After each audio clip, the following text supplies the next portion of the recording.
pagi pemirsa, apa kabar Anda di pagi hari ini? Senang sekali, saya Graciela Taime dapat menjumpai Anda dalam Berita Papua. Sejumlah berita menarik dan teraktual telah berhasil dirangkum tim redaksi kami. Berikut 3 berita utama hari ini.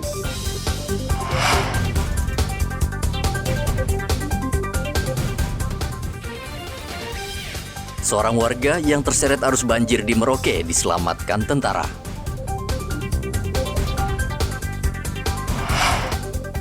Presiden Joko Widodo sebut pemerintah tidak tinggal diam membebaskan pilot Susi Air. Nah, ini jangan dilihat diam ya. Kita ini sudah Pom bensin mini menjamur di Merauke akan ditertibkan polisi.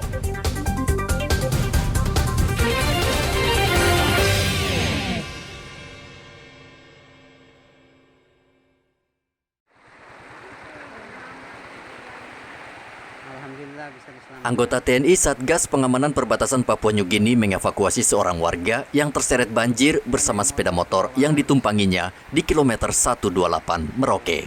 Komandan Pos kilometer 258 Letda Sudirman yang mendapat laporan memerintahkan anak buahnya mengevakuasi korban.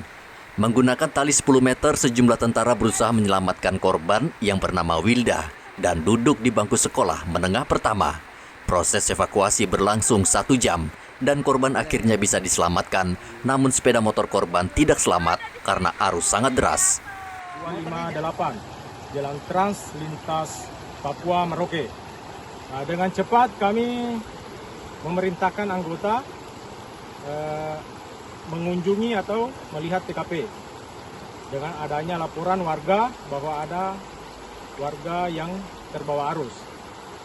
Sampai di TKP ternyata betul, dengan cepat anggota kami 3 orang melaksanakan pertolongan dan syukur alhamdulillah warga tersebut dapat tertolong dan selamat.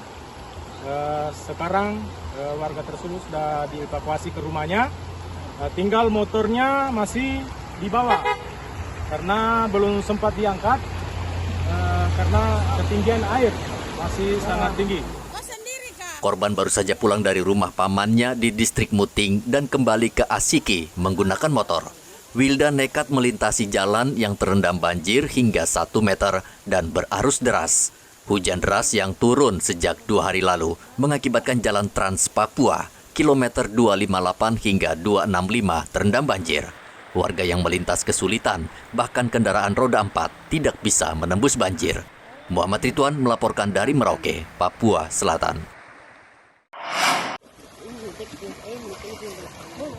Tim SAR gabungan saat ini masih mencari penumpang kapal yang terjatuh ke laut di perairan Laut Saukorem, Kabupaten Tambrau, Papua Barat Daya, Sabtu pekan lalu.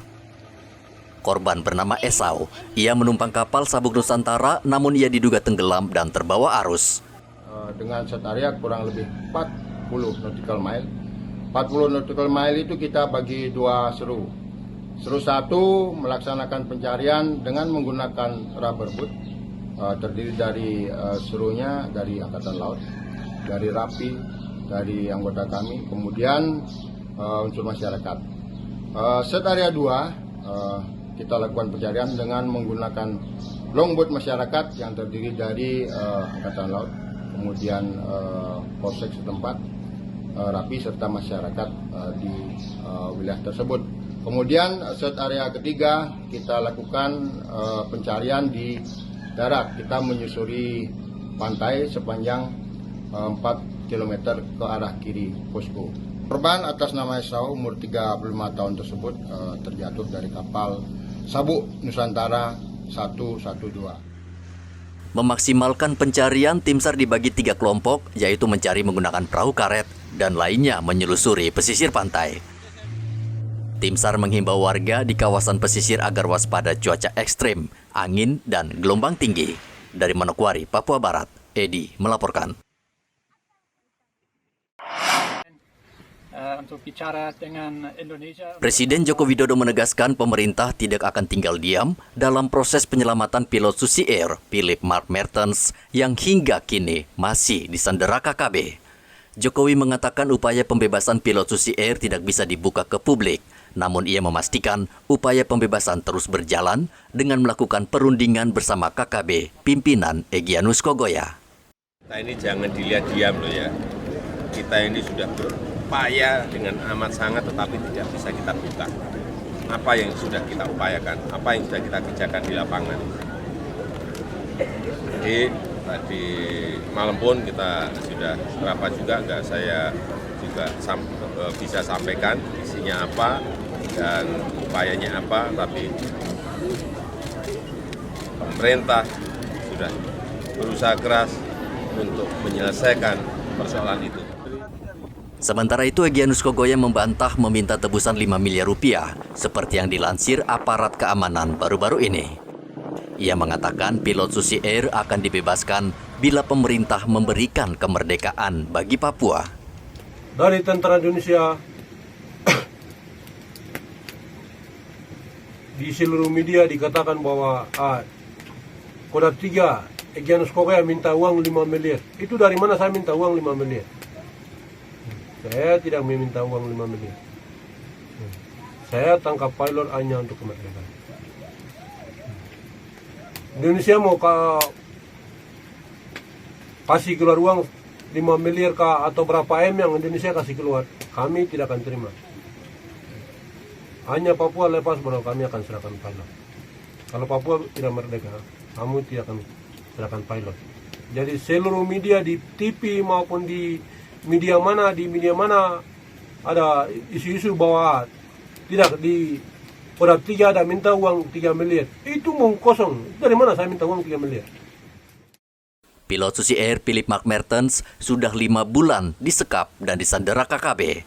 Operasi pembebasan sudah dilakukan namun gagal. Begitu juga dengan upaya negosiasi yang melibatkan sejumlah tokoh. KKB bersikeras pada tuntutan agar Papua berdiri sendiri dan keluar dari NKRI. Dari kota Jayapura, Papua, Hendra melaporkan.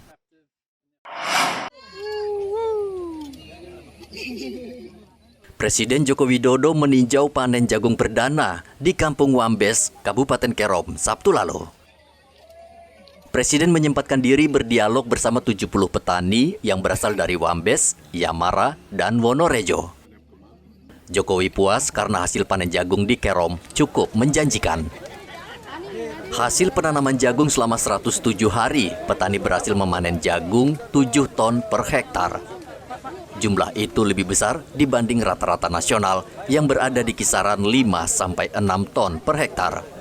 Dengan harga jual 5 hingga 6.000 per kilogram, 1 hektar hasil panen jagung memberikan keuntungan hingga 42 juta rupiah. Ini sudah ada yang beli, sekarang per 5.000 sampai 6.000 per kilonya.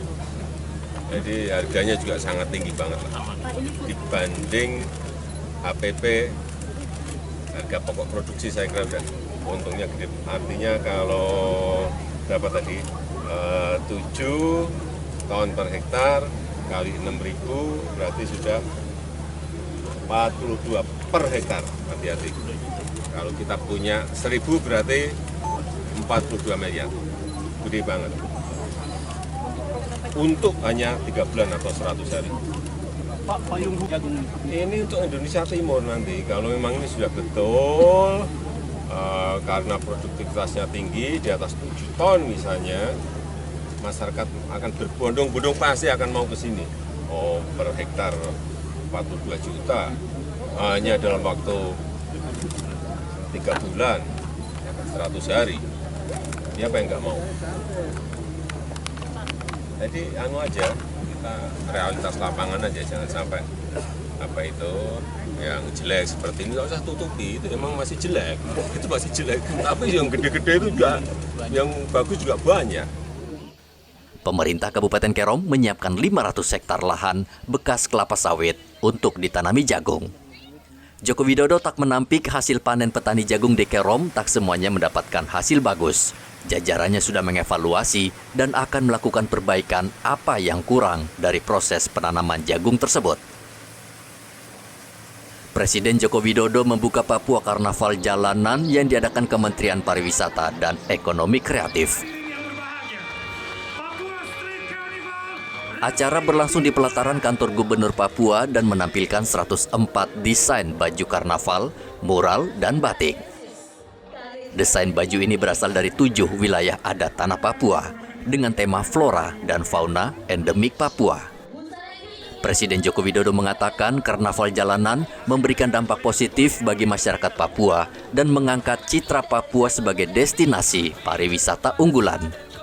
Material, potensi, kekuatan yang besar. Hanya memang perlu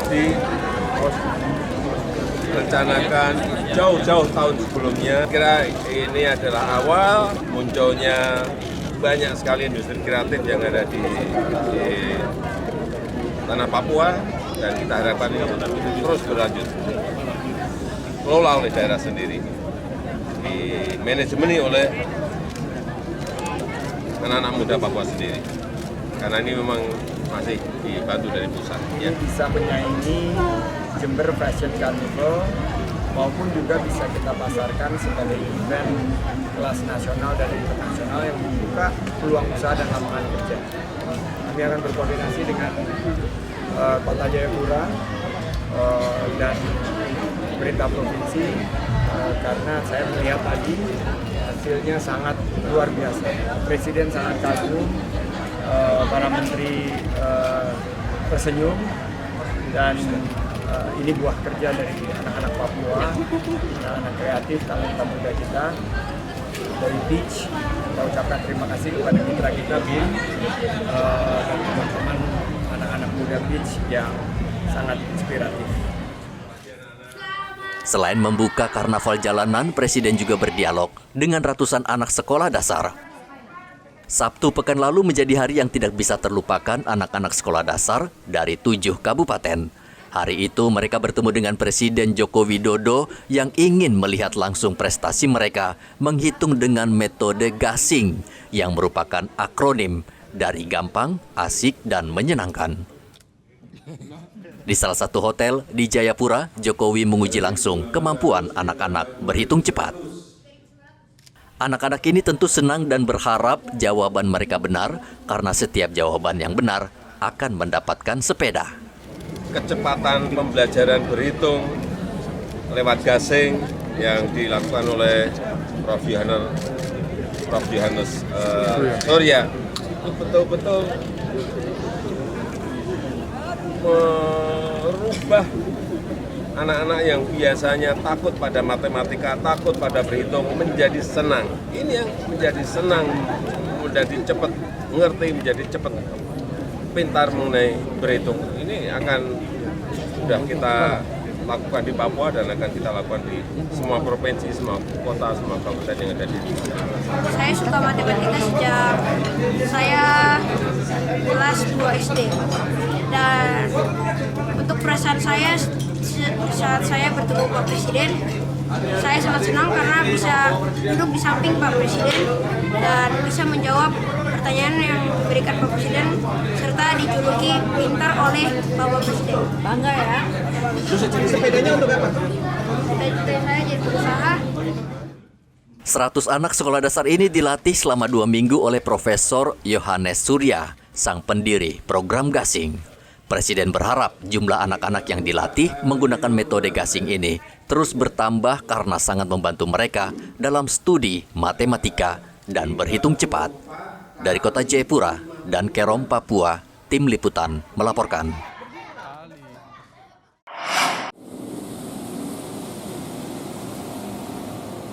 Pom mini saat ini menjamur di Merauke, Papua Selatan. Menjamurnya pom mini memudahkan pengendara karena tidak perlu antre di SPBU. Namun di sisi lain, pom mini rawan kebakaran karena tidak dilengkapi peralatan pemadam kebakaran. Apalagi pom mini terletak tidak jauh dari permukiman, saat kebakaran api akan merambat dengan cepat. Selain itu ada juga pom mini didirikan di trotoar yang diperuntukkan bagi pejalan kaki. Polsek Merauke Kota akan menertibkan dan mengatur pom bensin mini, minimal pom dilengkapi pemadam kebakaran, serta tidak ditempatkan di lokasi yang bukan peruntukan untuk berdagang. Perlu kami sampaikan bahwa untuk pom bensin mini harus dilengkapi dengan alat pemadam kebakaran api ringan maupun api berat. Kenapa? Karena untuk pom bensin ini pun kita samakan dengan SPBU Pertamina atau pom bensin yang besar, karena sama-sama dapat menimbulkan kebakaran. Nah, jadi yang kami sarankan agar alat pemadam kebakaran api ringan dan api berat dapat diadakan oleh pemilik pengusaha untuk pom bensin mini. Kami Polsek Merauke Kota akan melakukan penertiban terkait dengan para penjual pom bensin mini agar tidak menjual di atas trotoar, karena trotoar tersebut digunakan untuk para pejalan kaki, bukan untuk menjual bensin dengan pom bensin mini di atas trotoar. Iya, artinya menempatkan dispenser itu ya? Iya, untuk menempatkan dispenser harus sesuai dengan yang memang sudah diperuntukkan, bukan di atas trotoar. Pom bensin mini kini marak di Merauke. Sesuai perkembangan zaman, pom bensin mini lebih praktis dan efisien dibanding pedagang bensin eceran yang menggunakan botol kemasan. Muhammad Ridwan melaporkan dari Merauke, Papua Selatan. Peredaran minuman keras di Merauke sangat tinggi dan menjadi penyebab banyak kecelakaan lalu lintas hingga kriminalitas. Berbagai jenis minuman keras dijual, namun yang paling laku adalah miras oplosan atau sopi karena harganya murah dan kadar alkoholnya juga tinggi. Warga Merauke, Charles Hormu, prihatin maraknya peredaran minuman keras. Charles mengatakan generasi muda banyak menjadi korban dan ia mendorong polisi bertindak tegas.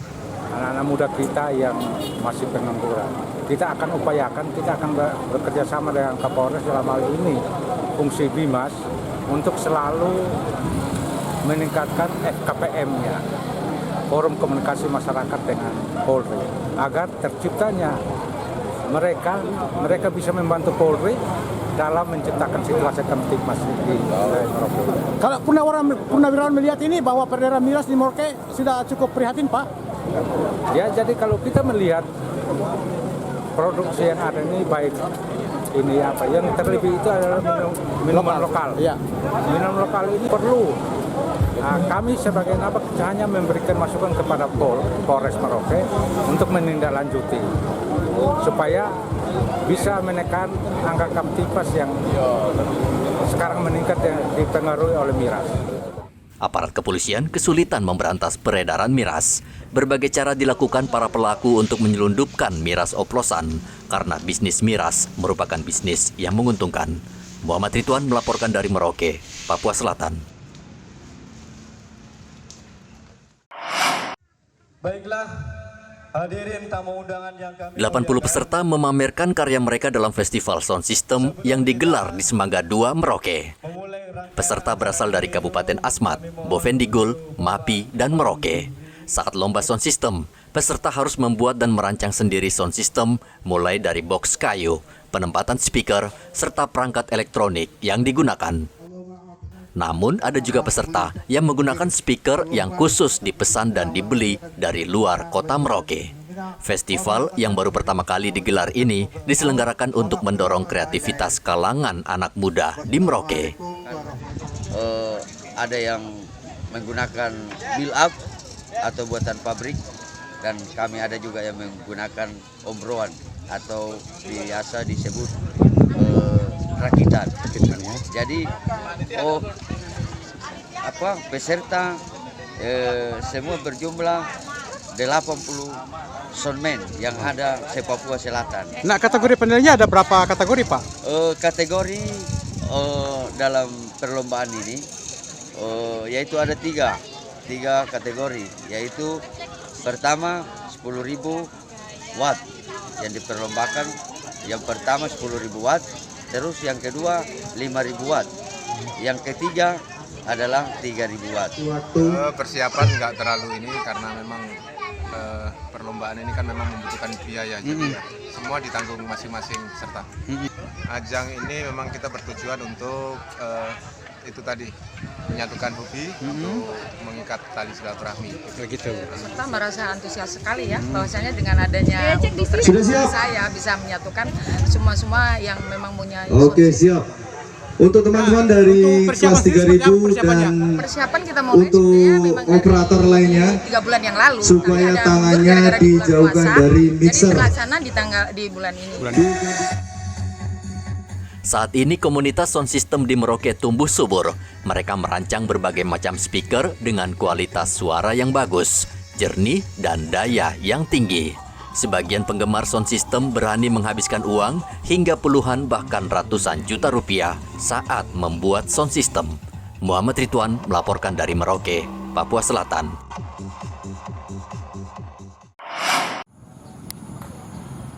Sebagian masyarakat pedalaman Papua masih tertinggal dalam mengelola hasil perkebunan dan pertanian. Mereka membutuhkan fasilitas, pendidikan, dan pelatihan agar bisa memanfaatkan lahan yang tersedia. Dalam rangka Hari Bakti TNI, tentara membagikan bibit sayuran dan pupuk kepada petani asli Papua. Selain itu, mereka juga mendapatkan bantuan peralatan pertanian sehingga memudahkan mereka untuk mengelola pertanian. Di tengah kondisi ekonomi yang sulit dan harga bibit yang mahal, bantuan ini sangat bermanfaat bagi para petani asli Papua. Senang, rasa senang. Rasa senang, iya. Selama ini Ibu dapatkan bibit itu sebelum dapat gratis dari AURI ini, dari mana Ibu dapatkan? Biasa kami beli. Beli. Biasa cukup mahal juga ya? Cukup mahal, satu plastik itu mahal. Mahal ya? Iya. Ibu biasa beli apa, bibit apa saja? Bibit sayur apa, bibit kangkung, kacang, tomat, sama rica. Menurut Bapak Antonius seperti apa tanggapan Bapak? Senang ya. Selama ini Bapak Antonius dapat bibit itu dari mana kalau mau tanam itu? Beli di toko itu ya? Tapi hasilnya bagaimana Bapak waktu kalau tanam? Artinya dengan beli lalu kemudian jual, itu dijual ya bibit apa hasilnya itu? Ada keuntungan? Ada ya. Tapi sedikit ya. Nah ini kalau gratis ini kan bisa. Lalu Bapak kira-kira dengan bibit ini kemudian obat akan dimanfaatkan dengan baik gitu. Berbagai kegiatan nanti akan kami lakukan. Awalnya ya kegiatan penyerahan bibit palawija kepada masyarakat, khususnya warga orang asli Papua. Tujuan kami dalam rangka sedikit membantu mereka dalam kegiatan pertanian, terutama dalam penyiapan bibit palawija itu, termasuk sunatan massal, pengobatan massal, kegiatan renovasi masjid, gereja. Lanut Merauke tidak hanya memberikan bantuan untuk petani asli Papua, namun juga menggelar bakti sosial seperti sunatan dan pengobatan massal. Muhammad Ridwan melaporkan dari Merauke, Papua Selatan. Pemirsa, informasi tadi sekaligus mengakhiri jumpa kita dalam Berita Papua. Saya Graciela Taime mewakili seluruh tim redaksi yang bertugas menyampaikan terima kasih. Selamat beraktivitas, sampai jumpa. Wanyambe.